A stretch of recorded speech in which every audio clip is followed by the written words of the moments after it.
नमस्कार, मैं हूं पाठक। आप देख रहे हैं the nation news. Uttar Pradesh के मुख्यमंत्री योगी आदित्यनाथ 2024 लोकसभा चुनाव को लेकर आगरा पहुंचे। वहीं फतेहपुर सीकरी प्रत्याशी राजकुमार चहार के लिए वोट मांगे। मुख्यमंत्री योगी आदित्यनाथ ने विपक्ष पर साधा निशाना। आगरा की किरावली स्थित रामवीर क्रीड़ा स्थल पर जनसभा को संबोधित करते हुए उन्होंने जनता से सीधे संवाद किया। उन्होंने कहा कि फतेहपुर सीकरी लोकसभा को गंगाजल मिल रहा है। आपको जिन लोगों ने गंगा जल की एक एक बूंद के लिए तरसा दिया है, आप भी उनको एक एक वोट के लिए तरसा दीजिए। मुख्यमंत्री योगी आदित्यनाथ ने विपक्ष पर सीधे निशाना साधते हुए कहा। मुख्यमंत्री योगी आदित्यनाथ ने कहा कि काशी और अयोध्या के बाद अब ब्रज की बारी है।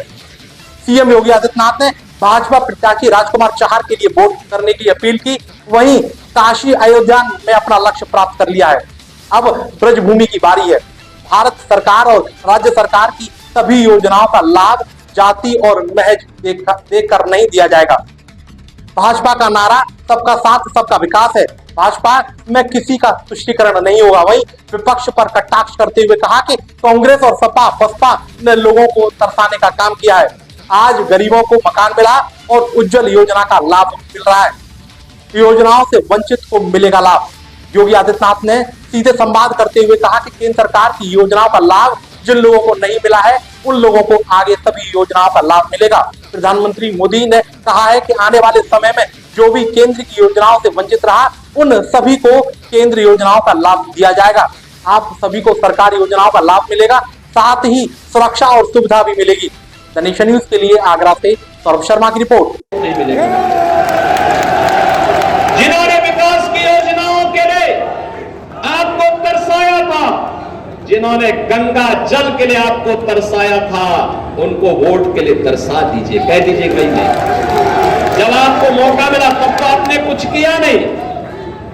जब मौका मिला, ये माफिया और अपराधी को अपने गले का हार बना करके प्रदेश के व्यापारी और बेटी की सुरक्षा में सेंध लगा रहे थे। कांग्रेस और सपा बसपा देख रहे हैं, सभी लोग माफिया की कब्र में जाकर के फतिया पढ़ रहे हैं।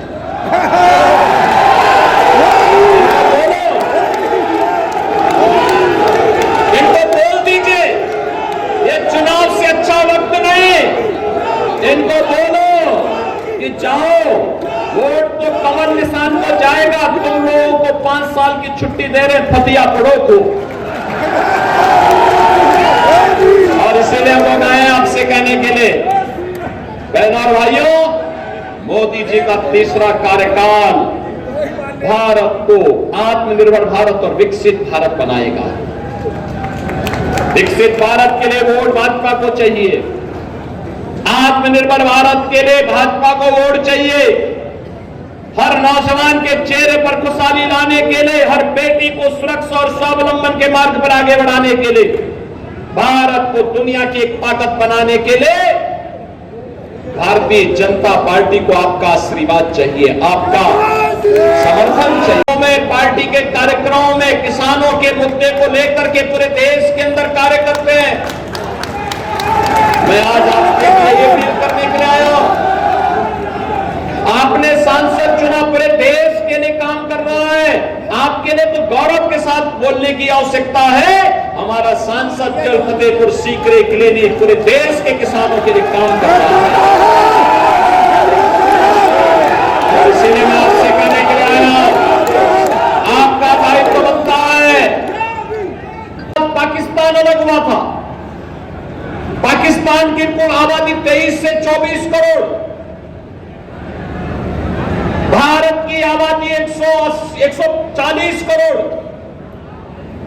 भारत के अंदर 80 करोड़ लोग 4 वर्ष से फ्री में राशन की सुविधा का लाभ प्राप्त कर रहे हैं। और पाकिस्तान के अंदर 23 करोड़ जनता भूखों मर रही है, भूखों मर रही है, बदहाल है।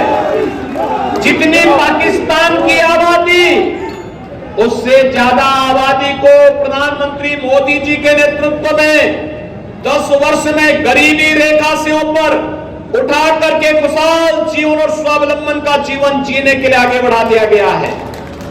बहनों और भाइयों, कांग्रेस के लोग, सपा बसपा के लोग गरीबों के मुंह में डकैती डालते थे। इसीलिए जनधन अकाउंट नहीं खोलने देते थे, इसीलिए रसोई गैस के लिए तरसाते थे, इसीलिए किसान आत्महत्या करता था, क्योंकि किसान सम्मान निधि जैसी योजना नहीं थी।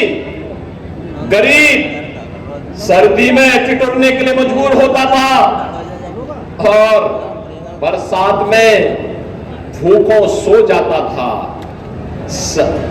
क्या स्थिति थी?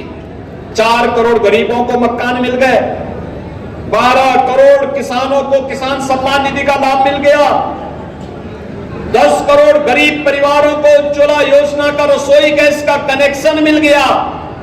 और मोदी जी ने कहा है जो बचे कुचे हैं अब कार्य इस तीसरे कार्यकाल में उन सबको भी हम सिचुएट करेंगे, पूरी तरह हर व्यक्ति को सुविधा का लाभ देंगे।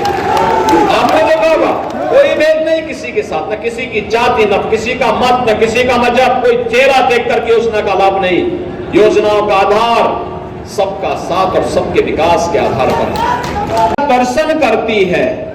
और आपका सौभाग्य है इस धरती पर रह करके जीवन यापन करके आप सभी लोग भारत माता की सेवा कर